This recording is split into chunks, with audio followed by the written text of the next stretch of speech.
कहानी की शुरुआत होती है जैक नाम के एक आदमी से जो हर रात एक ही सपना देखता था, जंग से पहले वाली धरती का। वैसी धरती जो आज तक उसने सिर्फ पुरानी तस्वीरों में देखी थी। वहीं एक अनजान औरत थी जो बस उसकी तरफ देखकर मुस्कुरा देती थी। अजीब बात ये थी कि जैक उससे कभी मिला भी नहीं था, फिर भी उसके अंदर उसके लिए एक गहरा लगाव महसूस होता था, जैसे वो कोई सपना नहीं बल्कि उसकी भूली हुई याद हो। खैर, जब उसकी आंख खुली तो वो साल 2077 में था। असल में 5 साल पहले उसकी याददाश्त मिटा दी गई थी, लेकिन ये सपने अब भी उसका पीछा नहीं छोड़ रहे थे। असल में जैक और विक्टोरिया को धरती पर एक खास मिशन के लिए भेजा गया था। बस 2 हफ्ते बाद उनका काम खत्म हो जाएगा और वो बाकी इंसानों के पास जा सकते थे। फिर हमें बताया जाता है कि 50 साल पहले स्कैवेंजर्स नाम की एलियन स्पीशीज ने धरती पर हमला किया था। उन्होंने अपनी टेक्नोलॉजी से मून को ही तबाह कर दिया, जिसके बाद भयानक तूफान और सुनामी आने लगी। तब इंसानों ने आखिरी ऑप्शन चुना, न्यूक्लियर वॉर, जिसके सहारे जंग जीत तो ली गई, लेकिन धरती रहने लायक नहीं बची। अब जो लोग जिंदा बचे थे उन्होंने अर्थ छोड़ दी और अंतरिक्ष में एक टेम्पररी स्टेशन बनाया गया जिसका नाम था TET। वहीं से इंसानों को सैटर्न के मून टाइटन पर शिफ्ट किया गया। लगभग सब लोग जा चुके थे और सिर्फ जैक और विक्टोरिया धरती पर बचे थे। उनका मिशन हाइड्रो रिग्स की सुरक्षा करना था। ये विशाल मशीन्स पानी को एनर्जी में कन्वर्ट करती थी और अब पूरी इंसानी प्रजाति का जीवन इसी एनर्जी पर टिका हुआ था। लेकिन दिक्कत अब भी खत्म नहीं हुई थी। असल में कुछ स्कैवेंजर्स अब भी धरती पर मौजूद थे और वो लगातार हमले करते रहते और ड्रोन्स को तबाह करते थे। खैर, विक्टोरिया टाइटन जाने को लेकर काफी खुश थी, लेकिन जैक के लिए धरती अब भी घर जैसी लगती थी। कुछ देर बाद जैक अपने पेट्रोल वेसल में बैठा था। उसने एक एक करके सारे सिस्टम्स एक्टिवेट किए और फिर विक्टोरिया से कम्युनिकेशन चेक की और अगले ही पल उसके एयरक्राफ्ट ने उड़ान भर ली। इसके बाद जैक ने हाइड्रो रिग्स को देखकर बताया कि सब कुछ नॉर्मल लग रहा है, लेकिन तभी विक्टोरिया की आवाज आई कि हमारे 2 ड्रोन्स डाउन हो गए हैं। फिर मिशन कंट्रोल तुरंत ऑनलाइन आया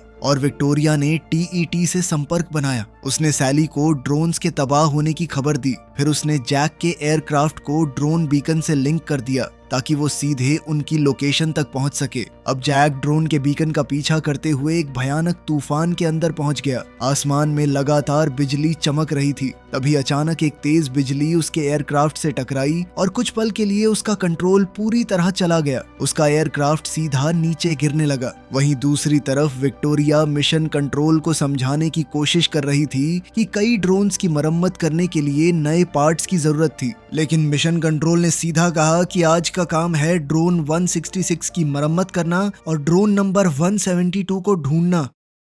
उधर जैक का एयरक्राफ्ट हवा में बुरी तरह घूम रहा था। कुछ ही पलों में वो जमीन से टकराने वाला था, लेकिन आखिरी पल पर उसने दोबारा कंट्रोल पा लिया और एयरक्राफ्ट को संभालकर ऊपर खींच लिया। फिर कुछ देर बाद वो पहले ड्रोन की लोकेशन तक पहुंच गया। लैंडिंग से पहले विक्टोरिया ने उस इलाके में स्कैवेंजर एक्टिविटी चेक की, लेकिन कुछ भी ढंग से दिखाई नहीं दे रहा था। फिर जैक ड्रोन के पास लैंड हुआ, जरूरी औजार निकाले और विक्टोरिया से उस पर नजर रखने को कहा। जब वो ड्रोन की मरम्मत कर रहा था और कॉम्स पर विक्टोरिया से बात कर रहा था, तब हम देखते हैं कि कोई दूर से उसे देख रहा था। विक्टोरिया ने उससे कहा कि ड्रोन अब ठीक नहीं हो सकता, लेकिन फिर जैक ने अपनी च्युइंग गम का इस्तेमाल किया और किसी तरह सिस्टम दोबारा चालू कर दिया। अब जैसे ही ड्रोन एक्टिवेट होने वाला था तो विक्टोरिया को मॉनिटर्स पर कुछ अजीब दिखा। तब जैक तुरंत पीछे मुड़ा, लेकिन सामने बस एक कुत्ता खड़ा था। फिर अगले ही पल ड्रोन ऑनलाइन आ गया। जैक ने जल्दी से कुत्ते को वहां से भगाया ताकि ड्रोन उसे मार न दे। फिर उसने ड्रोन को अपनी ID दी और ड्रोन ने उस पर हमला नहीं किया। इसके बाद ड्रोन ने आसपास का इलाका स्कैन किया, खासकर उस जगह को जहां से कोई छुपकर जैक को देख रहा था, लेकिन कुछ मिलने से पहले ही वो तेज रफ्तार से उड़ा और वहां से निकल गया। फिर कुछ देर बाद जैक लंच करते हुए विक्टोरिया से स्कैवेंजर्स के बारे में बात कर रहा था। उसका मानना था कि अब वो पहले से ज्यादा हिम्मती हो गए थे, लेकिन विक्टोरिया ने ठंडे अंदाज में कहा कि हमारे जाने के बाद यहाँ सिर्फ धूल और रेडिएशन बचेगा। लेकिन जैक अब भी रुकने को तैयार नहीं था। उसने दूसरे ड्रोन को जमीन पर ढूंढने का फैसला किया और अपनी बाइक लेकर निकल पड़ा। वो एक सुनसान और बर्बाद इलाके से गुजर रहा था जहाँ कभी पानी हुआ करता था। तभी उसे आगे कहीं से ड्रोन का एक कमजोर सिग्नल मिला, लेकिन ड्रोन नजर नहीं आ रहा था। फिर ध्यान से देखने पर उसे एक बड़ा गड्ढा दिखा और उसे लगा ड्रोन शायद उसी के अंदर गिर गया था। तब जैक ने विक्टोरिया को बताया कि वो अंदर जाकर ड्रोन को ढूंढेगा। विक्टोरिया ने उसे चेतावनी दी कि 15 मिनट बाद TET ऑफलाइन हो जाएगा और फिर वो बिल्कुल अकेला रह जाएगा। मगर जैक ने एक रस्सी अपनी बाइक से बांधी और धीरे धीरे नीचे उतरने लगा। वहीं दूर कहीं स्कैवेंजर्स अब भी उस पर नजर रखे हुए थे। हालात को देखते हुए विक्टोरिया ने उसकी लोकेशन पर ड्रोन बैकअप भी रिक्वेस्ट कर दिया। इधर जैक संभाल कर नीचे उतरता रहा। अब उसे ड्रोन की आवाज साफ सुनाई देने लगी थी और कुछ देर बाद उसने उसे देख भी लिया, लेकिन तब तक कम्युनिकेशन टूट चुकी थी। मिशन कंट्रोल अब उसकी आवाज नहीं सुन पा रहा था। जैसे ही जैक ड्रोन की तरफ बढ़ने लगा तो अचानक उसका बैलेंस बिगड़ गया और वो गिरते गिरते बचा। फिर उसने एक टूटे हुए मलबे के हिस्से को ब्रिज की तरह इस्तेमाल किया और धीरे धीरे ड्रोन की तरफ बढ़ने लगा। आखिरकार जैक सिग्नल तक पहुंच गया, लेकिन वहां ड्रोन नहीं था, सिर्फ उसका बीकन पड़ा हुआ था। तभी अचानक स्कैवेंजर्स ने उसे पकड़ लिया और रस्सी के सहारे अपनी तरफ खींचने लगे। कुछ पल के लिए लगा कि जैक अब बच नहीं पाएगा, लेकिन उसने तुरंत अपनी बंदूक निकाली और रस्सी पर गोली चला दी। फिर रस्सी टूट गई और वो उनके चंगुल से निकल गया। अब जैक को आसपास कुछ स्कैवेंजर्स दिखने लगे। उसने बिना वक्त गवाए उन पर फायरिंग शुरू कर दी, लेकिन तभी अचानक स्कैवेंजर्स ने उस बीम को ही खींच लिया जिस पर जैक खड़ा था। अब जैक ने पूरी ताकत लगाकर सामने की तरफ छलांग लगाई और किसी तरह गैप पार कर गया, लेकिन स्कैवेंजर्स अब भी उसका पीछा कर रहे थे और धीरे धीरे उसके करीब पहुंच रहे थे। फिर दूसरी तरफ पहुंचते ही जैक ने खुद को रस्सी से बांध लिया और ऊपर खींचने लगा। सब कुछ ठीक लग रहा था, लेकिन तभी किसी ने नीचे से गोली चला दी और रस्सी टूट गई और अगले ही पल जैक सीधा गड्ढे के अंधेरों में जा गिरा। अब हालात पूरी तरह बदल चुके थे। स्कैवेंजर्स उसकी तरफ बढ़ रहे थे और जैक के पास बचने का कोई रास्ता नहीं था। लेकिन तभी अचानक एक ड्रोन वहां आ पहुंचा। उसने पूरे इलाके को स्कैन करना शुरू किया और बिना चेतावनी दिए फायरिंग कर दी। कुछ ही पलों में पूरा इलाका धमाकों से भर गया। ड्रोन ने एक एक करके सारे स्कैवेंजर्स को खत्म कर दिया। ये वही ड्रोन नंबर 166 था। इसी बीच जैक को जमीन पर एक किताब मिली। पता नहीं क्यों, लेकिन उसने उसे अपने साथ रख लिया। फिर काफी मुश्किल के बाद जब वो वापस ऊपर पहुंचा तो उसने देखा उसकी बाइक गायब थी। स्कैवेंजर्स उसे चुरा कर ले जा चुके थे। खैर किसी तरह जैक घर वापस लौट आया। फिर जब वो नहा रहा था तब उसके दिमाग में एक और पुरानी याद चमकी, इस बार न्यूयॉर्क की। ये सपने अब धीरे धीरे ज्यादा असली लगने लगे थे। फिर कुछ देर बाद जैक एक ड्रोन की मरम्मत कर रहा था। तभी उसका ध्यान उस किताब की तरफ गया जो उसे गड्ढे में मिली थी। वो उसे खोलकर देखने ही वाला था कि विक्टोरिया बीच में आ गई। वो खाना बना रही थी और पीछे सूरज धीरे धीरे डूब रहा था। तब जैक ने विक्टोरिया को कुछ फूल दिए जो वो काफी देर से अपने साथ लेकर घूम रहा था, लेकिन विक्टोरिया ने बिना कुछ सोचे उन्हें बाहर फेंक दिया। उसका कहना था कि उनमें टॉक्सिन्स हो सकते हैं। खैर बाद में डिनर के दौरान जैक ने उसे बताया कि स्कैवेंजर्स उसे मारना नहीं चाहते थे, बल्कि जिंदा पकड़ना चाहते थे। ये सुनकर माहौल और भी अजीब हो गया। बाद में रात को अचानक से जैक की नींद खुल गई।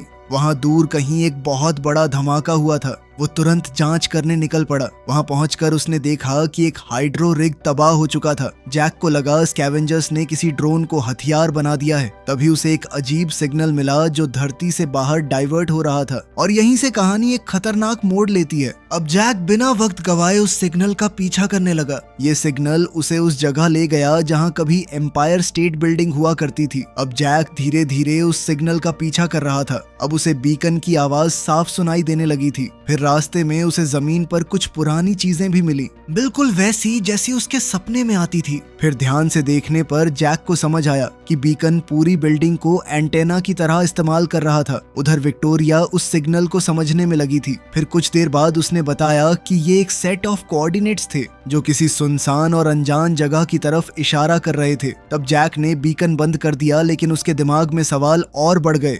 इसके बाद उसने अपनी नॉर्मल पेट्रोलिंग जारी रखी, जिस दौरान वो रेडिएशन बॉर्डर के बहुत ज्यादा नजदीक पहुंच गया। पर घर लौटने से पहले उसने एक और काम किया। उसने पेरीमीटर चेक किया और फिर कॉम्स ऑफ कर दिए, जैसे वो किसी से छुपकर कहीं जा रहा हो। कुछ देर बाद जैक एक खूबसूरत इलाके के अंदर पहुंचा। वहां एक शांत से तालाब के पास एक पुराना घर था। उसने अपना एयरक्राफ्ट लैंड किया और अंदर जाकर लाइट्स ऑन कर दी। ये जगह बिल्कुल अलग थी, जैसे बर्बाद दुनिया के बीच किसी ने पुरानी धरती का एक टुकड़ा संभाल कर रख दिया हो। फिर जैक ने रास्ते से उठाई हुई छोटी छोटी चीजें घर के अंदर संभाल कर रख दी, जैसे वो किसी गुम हो चुकी सभ्यता की याद इकट्ठा कर रहा हो। फिर उसने एक पुराना लेड जेपलिन का रिकॉर्ड चालू किया। म्यूजिक धीरे धीरे पूरे घर में गूंजने लगा।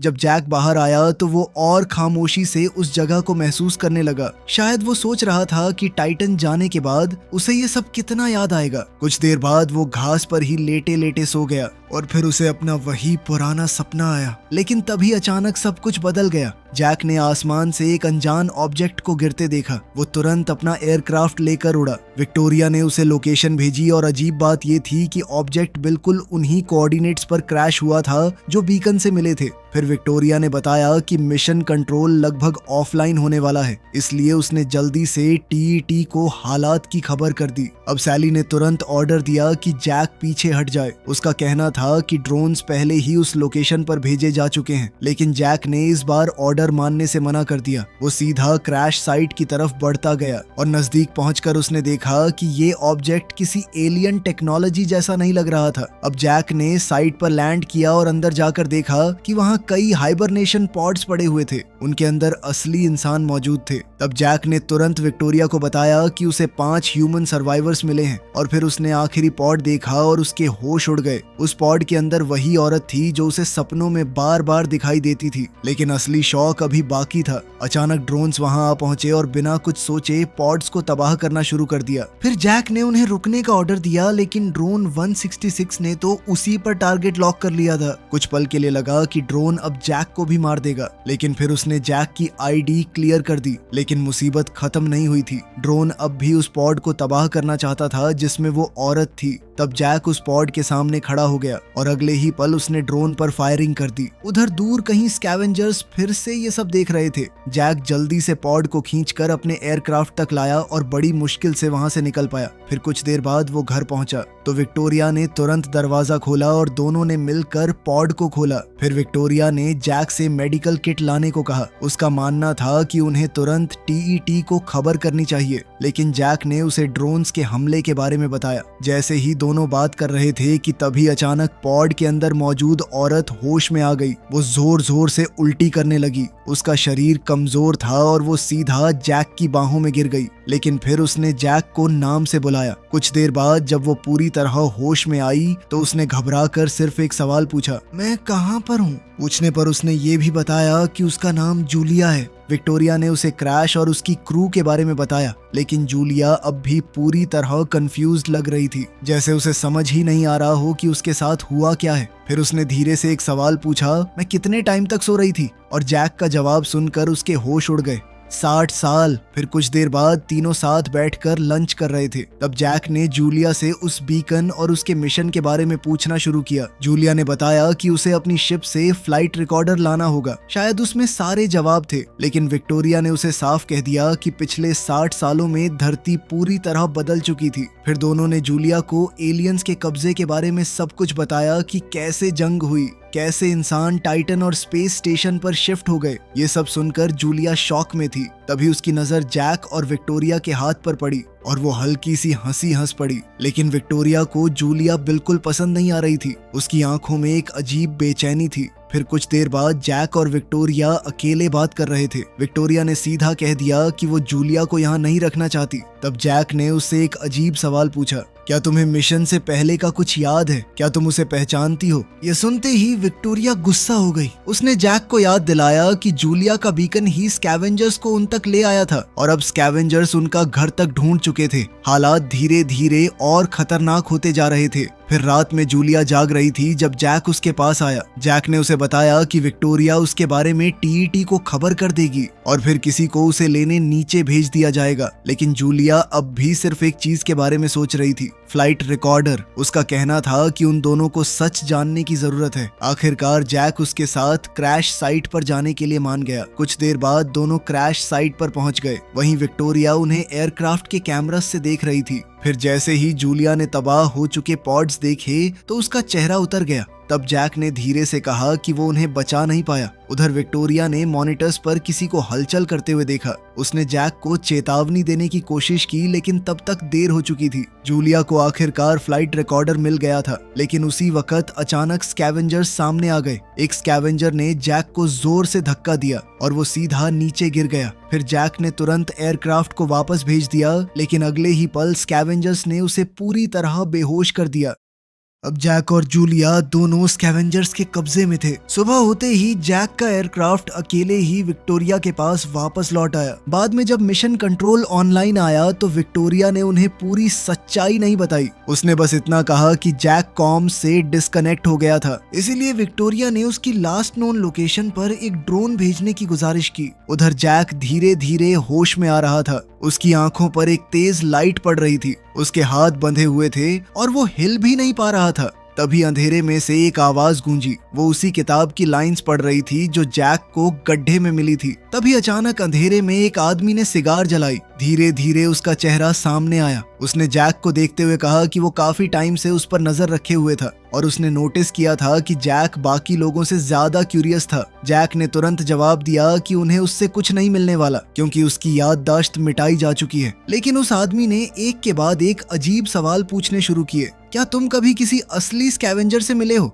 क्या तुम कभी रेडिएशन जोन के अंदर गए हो? क्या तुमने कभी ज्यादा सवाल पूछने की कोशिश की? मगर जैक के पास इन सवालों का कोई जवाब नहीं था। तभी अचानक लाइट्स ऑन हो गईं और जैक ने जो देखा उससे उसके होश उड़ गए। वो पूरी बिल्डिंग इंसानों से भरी हुई थी, असली इंसान। ये देखते ही जैक पूरी तरह कंफ्यूज्ड हो गया। तब उस आदमी ने अपना नाम बताया, बीच। बीच ने जैक को समझाया कि वो लोग स्कैवेंजर्स नहीं बल्कि बचे हुए इंसान थे और उन्हें ड्रोन्स से छुपकर रहना पड़ता था क्योंकि ड्रोन्स को इंसानों को मारने के लिए प्रोग्राम किया गया था। फिर बीच ने उससे पूछा कि उसने जूलिया को ड्रोन से क्यों बचाया। तब जैक ने सीधा जवाब दिया कि कोई भी होता तो यही करता। तभी एक और आदमी उनके पास आया। उसका नाम साइक्स था। उसने चेतावनी दी कि ड्रोन जैक को ट्रैक करते हुए यहाँ तक पहुंच सकता है। उधर विक्टोरिया मिशन ड्रोन का डेटा चेक कर रही थी तो सैली ने कंफर्म किया कि वो जैक ही था। इधर बीच के आदमियों ने जैक की रस्सियां खोल दी और उसे नीचे अपने अंडरग्राउंड बेस में ले गए। वहां बीच ने जैक को सच बताया। उसने कहा कि जूलिया का शिप उन्होंने ही गिराया था क्योंकि उन्हें उसका रिएक्टर चाहिए था। फिर उसने जैक को एक और खतरनाक प्लान के बारे में बताया। शिप का रिएक्टर और ड्रोन्स से निकाले गए फ्यूल सेल्स मिलकर एक न्यूक्लियर बॉम्ब बना सकते थे और उनके पास एक ड्रोन भी था जो उस बॉम्ब को कैरी कर सकता था। लेकिन प्रॉब्लम ये थी कि उस ड्रोन को एक्सेस सिर्फ जैक कर सकता था। दूसरी तरफ एक एक्टिव ड्रोन जैक के डीएनए सिग्नल को ट्रेस करता हुआ उनके अड्डे की तरफ तेजी से बढ़ रहा था। अब बीच चाहता था कि जैक उस पकड़े हुए ड्रोन को प्रोग्राम करे ताकि वो न्यूक्लियर बॉम्ब लेकर सीधा टीईटी के सेंटर तक पहुंच जाए और हमेशा के लिए ये जंग खत्म हो जाए। लेकिन जैक ने साफ मना कर दिया और अगले ही पल साइक्स ने उस पर गोली चला दी। अब हालात और भी खराब तब हुए जब स्कैवेंजर्स जूलिया को वहां ले आए और जैक को उसकी जान की धमकी देने लगे। लेकिन तभी अचानक पूरी बिल्डिंग में अलार्म बजने लगा। असल में एक ड्रोन उनके अड्डे तक पहुंच चुका था। ड्रोन अंदर आते ही पूरे इलाके को स्कैन करने लगा। स्कैवेंजर्स ने उसे रोकने की कोशिश की लेकिन ड्रोन ने कुछ ही पलों में कई लोगों को मार दिया। आखिरकार साइक्स ने किसी तरह उस ड्रोन का खात्मा कर दिया। उधर विक्टोरिया और मिशन कंट्रोल ने कंफर्म किया कि ड्रोन ऑफलाइन हो चुका था। फिर हालात देखते हुए विक्टोरिया ने 2 और ड्रोन्स की रिक्वेस्ट भेज दी और अजीब बात यह थी कि उस वक्त जैक भी बीच को वही बात बता रहा था। स्कैवेंजर्स समझ गए थे कि अब वहां रुकना खतरे से खाली नहीं था, इसलिए उन्होंने जैक और जूलिया को जाने दिया। लेकिन जाने से पहले बीच ने जैक को एक ऐसी बात कही जिसने उसके अंदर और भी ज्यादा सवाल पैदा कर दिए। उसने कहा कि अगर जैक सच जानना चाहता है तो उसे रेडिएशन जोन के अंदर जाना होगा। फिर कुछ देर बाद जैक और जूलिया एम्पायर स्टेट बिल्डिंग की तरफ जा पहुंचे। वहां पहुंचकर जैक ने विक्टोरिया को मैसेज भेजा कि वो जिंदा है। विक्टोरिया ने तुरंत मिशन कंट्रोल को खबर दी ताकि बाकी ड्रोन्स को वापस बुलाया जा सके और फिर उसने जैक का एयरक्राफ्ट उसकी लोकेशन की तरफ भेज दिया। जब तक एयरक्राफ्ट उन तक पहुंचता तब जैक के दिमाग में सिर्फ एक ही सवाल घूम रहा था, तुम असल में हो कौन? तब जूलिया ने धीरे धीरे सच बताना शुरू किया। उसने बताया कि वो जिस मिशन पर थी वो असल में टाइटन के लिए एक रिसर्च फ्लाइट थी, लेकिन लॉन्च से सिर्फ 6 हफ्ते पहले उनके सेंसर्स ने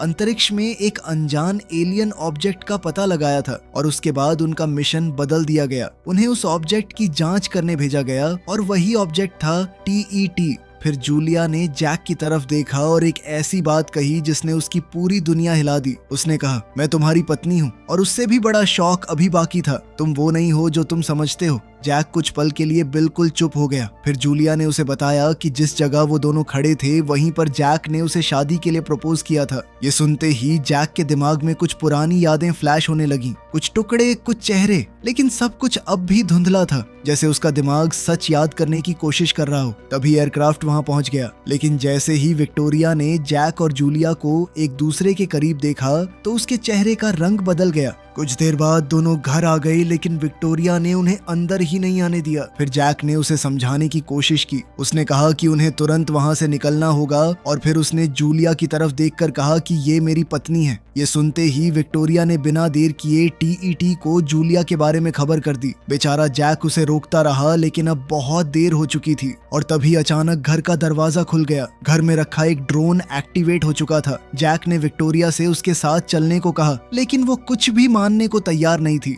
न वो जैक की बातों पर यकीन कर रही थी और न सच कबूल कर पा रही थी। अगले ही पल ड्रोन ने फायरिंग कर दी और विक्टोरिया वहीं मारी गई। ड्रोन अब धीरे धीरे जैक की तरफ बढ़ने लगा। वो उसे भी मारने वाला था, लेकिन तभी जूलिया ने फायरिंग करके ड्रोन को तबाह कर दिया। इसके कुछ देर बाद जैक ने आखिरकार टीईटी से सीधी बात की। उसने कहा कि वो जैक और जूलिया को अंदर लाना चाहते हैं ताकि उन्हें एक नया मिशन दिया जा सके। अब सब कुछ साफ होने लगा था। तभी जैक और जूलिया तुरंत घर छोड़कर निकल गए, लेकिन टीईटी ने उनके पीछे ड्रोन्स भेज दिए और यहीं से शुरू हुई एक खतरनाक चेस। ड्रोन्स लगातार उनका पीछा कर रहे थे। बचने के लिए जैक सीधा तूफान के अंदर घुस गया ताकि बिजली ड्रोन्स पर गिर सके। कुछ पल के लिए ड्रोन्स रुक भी गए, लेकिन फिर दोबारा उनके पीछे आ गए। तब जैक ने एयरक्राफ्ट को एक झरने के पीछे छुपा दिया। इसकी वजह से ड्रोन्स कुछ पलों के लिए कंफ्यूज हो गए। बस वही मौका था कि जैक अचानक पीछे से निकला और 2 ड्रोन्स को उड़ा दिया। लेकिन आखिरी ड्रोन इतनी आसानी से खत्म होने वाला नहीं था।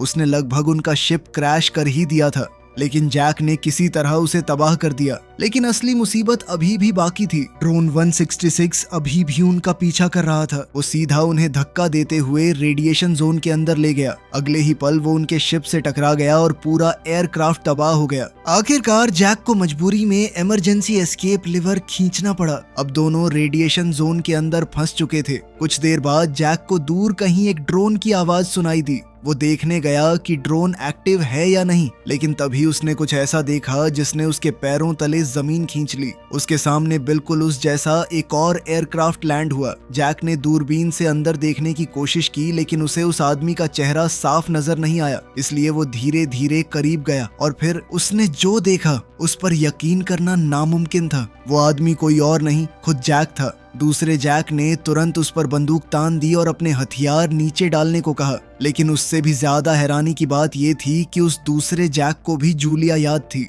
जैसे वो भी वही आदमी हो। जल्द ही दोनों जैक्स के बीच लड़ाई शुरू हो गई। पहले दोनों बंदूक के लिए लड़ने लगे और फिर बात सीधा हाथापाई तक पहुंच गई। अब दोनों एक दूसरे को बुरी तरह मार रहे थे, जैसे दोनों को समझ ही नहीं आ रहा हो कि सामने वाला दुश्मन है या खुद का ही एक हिस्सा। आखिरकार पहले जैक यानी जैक 49 ने किसी तरह दूसरे जैक यानी जैक 52 को गिरा दिया और उसे हिलने लायक नहीं छोड़ा। लेकिन तभी अचानक से ड्रोन 166 दोबारा से एक्टिवेट हो गया। लेकिन जैक 49 ने बिना वक्त गवाए ड्रोन का फ्यूल सेल निकाल लिया और ड्रोन तुरंत बंद हो गया। उसके बाद जैक ने जूलिया को आवाज लगाई, लेकिन जैसे ही वो उसके पास पहुंचा तो उसका चेहरा उतर गया। उसने देखा कि जूलिया को गोली लग चुकी थी। अब जैक तुरंत उसे उठाकर सुरक्षित जगह ले गया। फिर उसने जैक 52 को बांधा, उसका एयरक्राफ्ट लिया और सीधा उसके बेस की तरफ निकल पड़ा। कुछ देर बाद जब वो वहां पहुंचा तो उसने देखा कि सब कुछ लगभग एक जैसा था। घर, चीजें, हर डिटेल, जैसे किसी ने एक ही जिंदगी को बार बार कॉपी किया हो। अब जैक जल्दी से मेडिकल किट ढूंढने लगा, लेकिन तभी विक्टोरिया 52 उसके सामने आ गई। मगर जैक ने किसी तरह उसे यकीन दिला दिया कि वो उसका ही जैक है। जब वो वापस जूलिया के पास पहुंचा तब तक जैक 52 वहां से भाग चुका था। खैर, जैक ने जूलिया के घावों पर मरहम लगाया, उसे एयरक्राफ्ट तक लेकर गया और फिर उसे अपने तालाब वाले घर में ले आया। कुछ देर बाद जब जूलिया की आंख खुली तो वो पूरी तरह ठीक हो चुकी थी। वो धीरे धीरे घर को देखने लगी और फिर उसने जैक का फेवरेट रिकॉर्ड चालू कर दिया। वही पुराना म्यूजिक एक बार फिर पूरे घर में गूंजने लगा।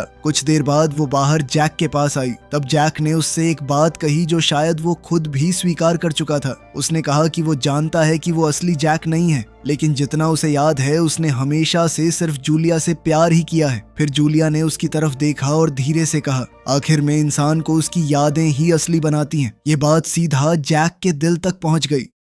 फिर अगली सुबह जैक को आखिरकार समझ आ गया था कि उसे क्या करना है। उसने बीच की मदद करने का फैसला कर लिया था और इस बार जूलिया भी उसके साथ थी। कुछ देर बाद दोनों स्कैवेंजर्स के अड्डे पर जा पहुंचे। बीच उन्हें देखकर खुश हो गया क्योंकि अब उनका प्लान सच में मुमकिन लग रहा था। लेकिन दूसरी तरफ टीईटी भी चुप नहीं बैठा था। वो जैक की पिछली फुटेज की जांच कर रहा था और उसे जैक का डेटा मिल चुका था। फिर अगले ही पल टीईटी ने उनके पीछे 3 ड्रोन्स भेज दिए। उधर जैक पकड़े हुए ड्रोन को प्रोग्राम करने में लगा हुआ था और इसी बीच ने उन्हें पूरी सच्चाई बता दी। उसने कहा कि वो शुरू से सब कुछ देख रहा था, मून की तबाही, धरती की बर्बादी और धीरे धीरे इंसानों का भूख से मरना। लेकिन असली शौक अभी बाकी था। बीच ने बताया कि आखिर में टीईटी ने धरती पर अपनी फौज भेजी थी और उस फौज का हर फौजी बिल्कुल जैक जैसा दिखता था। Astronaut Jack Harper. असल में सबकी याददाश्त मिटा दी गई थी और उन्हें सिर्फ एक काम के लिए प्रोग्राम किया गया था, मारने के लिए। अब जैक को समझ आ रहा था कि वो असल में क्या था,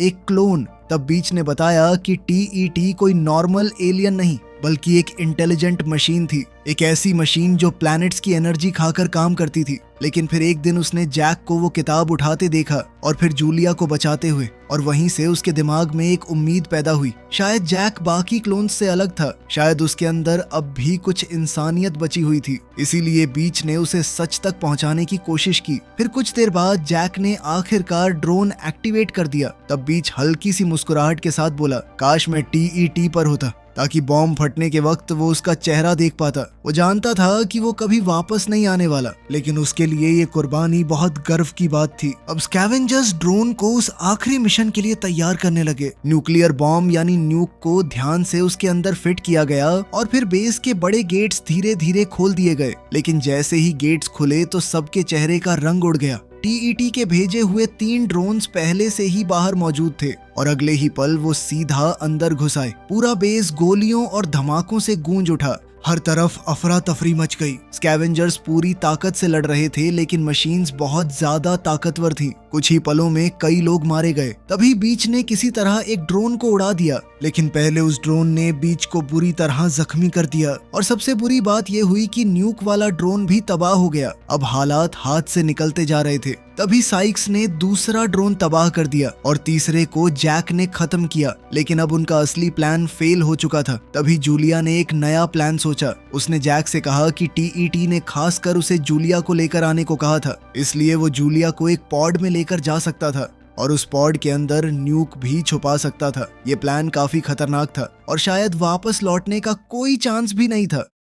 फिर कुछ देर बाद जैक और जूलिया एक पेंटिंग के सामने खड़े थे जो जूलिया को पुरानी धरती और अपने घर की याद दिलाती थी। दोनों बिना कुछ बोले एक दूसरे को देख रहे थे, जैसे दोनों समझ चुके थे कि शायद ये उनकी आखिरी मुलाकात हो। खैर, फिर जैक ने पॉड तैयार किया और जूलिया को उसके अंदर लिटा दिया। पॉड बंद करने से पहले उसने धीरे से कहा, हमारे बारे में सपना देखना, और फिर उसने पॉड बंद कर दिया। जैक उस पॉड को खींचकर अपने एयरक्राफ्ट तक ले गया और मैप को टीईटी की तरफ सेट कर दिया। फिर फ्लाइट के दौरान उसने शिप का पुराना रिकॉर्डिंग चलाया और धीरे धीरे उसकी सारी यादें वापस आने लगी। अब आखिरकार सच सामने आ रहा था। असल में जैक उस मिशन का कमांडर था। सैली कोई एआई वॉइस नहीं थी, बल्कि उस वक्त नासा में एक ऑफिसर थी और विक्टोरिया उसकी को पायलट। जूलिया के साथ बाकी क्रू हाइबरनेशन में थे। फिर रिकॉर्डिंग में जैक और विक्टोरिया पहली बार टीईटी के करीब पहुंच रहे थे, लेकिन तभी उन्हें समझ आया कि टीईटी उनके शिप को अपनी तरफ खींच रहा है। ऐसे खतरनाक हालात देखकर जैक ने तुरंत फैसला लिया। उसने हाइबरनेशन मॉड्यूल एयरक्राफ्ट से अलग कर दिया ताकि क्रू बच सके, लेकिन वो और विक्टोरिया खुद टीईटी के अंदर खींच लिए गए और यहीं सब कुछ बदलने की शुरुआत थी। असलियत में भी जैक अब टीईटी के अंदर घुस रहा था। फिर जैसे ही वो अंदर पहुंचा तो ड्रोन्स ने उस पर निशाना लॉक कर लिया, लेकिन जैक ने किसी तरह टीईटी को यकीन दिला दिया कि उसे और करीब आने दिया जाए। फिर जब वो कंट्रोल सेंटर की तरफ बढ़ रहा था तब उसने कुछ ऐसा देखा जो और भी खौफनाक था। हर तरफ उसके और विक्टोरिया के अनगिनत क्लोन्स मौजूद थे, जैसे टीईटी एक फैक्ट्री हो जो इंसानों को कॉपी कर रही हो। तभी वहां टीईटी की आवाज गूंजी, वेलकम होम जैक। इसके कुछ देर बाद जैक ने अपना एयरक्राफ्ट टीईटी के बिल्कुल सामने सामने लैंड किया। फिर वो पॉड बाहर निकला और धीरे से उसे खोला, लेकिन उस पॉड के अंदर जूलिया नहीं थी, उसके अंदर बीच था। वहीं दूसरी तरफ जूलिया का पॉड भी खुला, लेकिन वो टीईटी में नहीं बल्कि तालाब के पास वाले घर में जागी थी। तब उसे समझ आया कि जैक ने उसे बचाने के लिए वहां भेजा था। उधर धरती पर बचे हुए इंसानों के पास ड्रोन्स पहुंचने लगे थे, लेकिन टीईटी के अंदर जैक और बीच ने मिलकर न्यूक एक्टिवेट कर दिया और अगले ही पल एक भयानक धमाके ने पूरे टीईटी को तबाह कर दिया। उसके साथ ही दुनिया भर के सारे ड्रोन्स भी बंद हो गए। वहीं दूर धरती पर साइक्स और जूलिया बस उस धमाके को देख रहे थे। आखिरकार जंग खत्म हो चुकी थी। इसके 3 साल बाद जूलिया उसी तालाब वाले घर में अपनी छोटी बेटी के साथ रह रही थी। सब कुछ शांत लग रहा था, लेकिन तभी अचानक कुछ लोग तालाब के पास आते दिखाई दिए। ये बचे हुए सर्वाइवर्स थे और उनके साथ एक और आदमी भी था, जैक 52। आखिरकार जैक अपनी पत्नी और अपनी बेटी के पास वापस आ चुका था। यहीं कहानी खत्म होती है। वीडियो पसंद आई तो लाइक कर देना, चैनल को सब्सक्राइब कर लेना। मिलते हैं अगली वीडियो में।